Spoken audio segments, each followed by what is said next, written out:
अब की बार बहुत हुआ सरकार, जवानों की शहादत कब तक? देश एक सुर से यही सवाल पूछ रहा है। एक बार फिर से पाकिस्तान की फायरिंग में देश का एक जवान शहीद हो गया है। अब ये लगभग हर दिन की बात हो चुकी है। सिर्फ जुलाई महीने में ही हमारे 9 जवानों की जान चली गई। अगर सिर्फ जुलाई महीने की बात करें तो 18 बार पाकिस्तान की ओर से सीज फायर का उल्लंघन किया गया है। हमारे 9 जवानों की शहादत हो गई, 11 हमारे नागरिक जो मारे गए। सवाल यह है कि पाकिस्तान का अस्थायी इलाज सरकार की ओर से क्यों नहीं किया जाता, सिर्फ बयानों का ही सहारा क्यों लिया जाता है। ये 2 तस्वीरें आपके सामने हैं। सहारनपुर के रहने वाले हमारे जवान शहीद हो गए, उनके परिवार में मातम का माहौल है। 10 साल पहले उनकी शादी हुई थी, माता पिता पत्नी को अपने पीछे वो छोड़कर गए हैं। परिवार की ओर से ये सवाल किया जा रहा है कि आखिर हर रोज इस तरह की खबरें जो सामने आ रही है। और यहाँ पर ये 3 तस्वीरें आपके सामने हैं। सहारनपुर के जयद्रथ, मोगा के जसप्रीत सिंह और हमीरपुर के शशि। ज्यादा दिन की बात नहीं है, 3 से 4 दिनों के अंदर की ये खबरें जो अपने आप में सरकार के ऊपर कई सवाल खड़े कर रही हैं कि आखिर कब तक हम अपने जवानों की शहादत बॉर्डर पर यूं ही देते रहेंगे। सरहद की सुरक्षा में तैनात जवानों का मतलब ये तो नहीं कि हर रोज पाकिस्तान की ओर से फायरिंग की जाए और हमारे जवान शहीद होते रहें। पाकिस्तान का अस्थायी इलाज क्यों नहीं किया जाता? आपको ये भी बताते चलें कि हाल ही में सर्जिकल स्ट्राइक, उसके बाद भी हमने देखा पाकिस्तान के खिलाफ कई कड़े एक्शन भी हमारी सेना की ओर से लिया गया, लेकिन पाकिस्तान जो सुधरने का नाम नहीं ले रहा और इसी वजह से उसका अस्थायी इलाज किया जाना बेहद जरूरी है। शहीद जयद्रथ सिंह के भाई अजय सिंह जो खुद भी सेना में हैं और छुट्टियों में अपने घर आए हुए हैं, अपने भाई के शहीद होने की खबर सबसे पहले उन्हीं को मिली थी। अजय सिंह का कहना है कि सरकार ने सेना के हाथ बांध रखे हैं, हर रोज जवान शहीद हो रहे हैं। सरकार कार्रवाई की बात तो करती है लेकिन करती कुछ नहीं।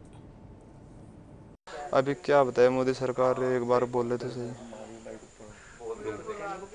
एक बार बोल रहे थे सही, हर बार यही बोल देते हैं अब की बार करेंगे, अब की बार करेंगे।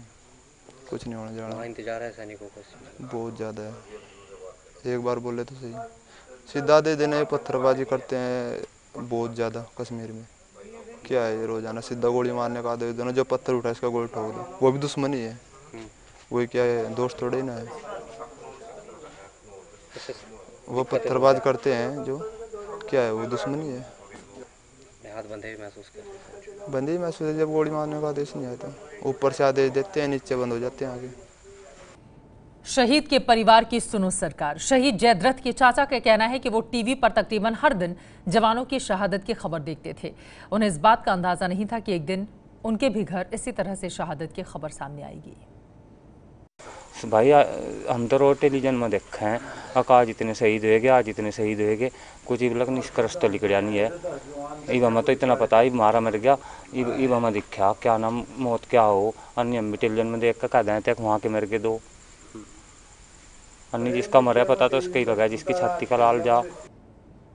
परिवारों का दर्द बता पाना बहुत मुश्किल है। आप उनके परिवार के लोगों को सुन रहे थे। जयद्रथ 28 साल के थे जिनकी शहादत हो गई है। ऐसे में सवाल ये खड़ा हो रहा है कि पाकिस्तान का इलाज कब करेगी सरकार? इस पर रक्षा विशेषज्ञों की क्या राय है, अब वो सुनिए। मैं ये कहना चाहूँगा कि ये सीज फायर वायलेशन, ये टर्म ही अभी ख़त्म हो जाना चाहिए, क्योंकि कश्मीर में पाकिस्तान की तरफ से एक सब कन्वेंशनल वारफेयर चल रही है और पाकिस्तान के वजह से कश्मीर में एक वार लाइक सिचुएशन है और इस पर भारतीय सेनाएं रिटेलिएट कर रही हैं। तो सीज फायर तो ये नहीं है, ये सब कन्वेंशनल वारफेयर है, हर दिन हो रही है और इसका काउंट हमको छोड़ देना चाहिए और हमको ये सोचना चाहिए कि पाकिस्तान हमारा दुश्मन है और बॉर्डर पर उसको जितना ज़्यादा हम नुकसान पहुंचा सकें उतना नुकसान पहुंचाएं। अनट्रेसेबल जितने हमारे स्टेप्स हो सकते हैं पाकिस्तान को उसके इंटीरियर में, बलूचिस्तान में या कहीं भी नुकसान पहुंचाने का वो हम करें। हमारा ये अब संकल्प होना चाहिए। को पाकिस्तान तो सीज फायर वायलेशन तकरीबन हर दिन कर रहा है।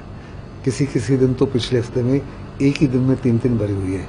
ये वॉर ऑफ एट्रिशन है जिसमें हमारी तरफ से जो हम उसको सजा दे रहे हैं बहुत ही ज़बरदस्त है। अभी समय आ गया है कि इस जो सजा है इसको बहुत बड़े पैमाने पर बढ़ाया जाए ताकि पाकिस्तान के घुटने जल्दी से जल्दी टिक जाएं।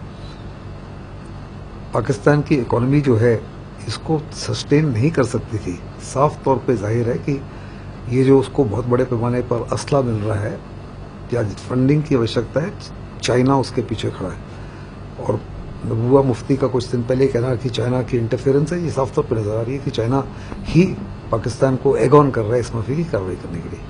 ये है एबीपी न्यूज, आपको रखे आगे।